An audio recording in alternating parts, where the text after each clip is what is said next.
Cleaning of brushes, makeup brushes is the most important thing which we should not avoid if we are a makeup person or we are a makeup artist. If you are doing makeup through your tools or makeup brushes, then it's a necessary thing that you should wash your brushes. And so let me show you how to clean your makeup brushes. Is to use liquid soap and water, warm water, and wash them. I've also taken some liquid hand wash into a bowl. Now taking the dirty brush, I'm going to dip it first in the soap and then in the bowl of warm water. This allows the soap solution to reach into even deep brush fibers for thorough cleansing, removing all the dirt, makeup residue and impurities. Next, using a silicone brush cleaner, I'm going to swirl the brush onto the textured surface.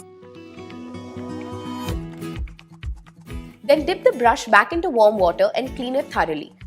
I'll squeeze the water out with a paper towel and place it on a towel for it to dry. Follow my page for more makeup updates. Thank you.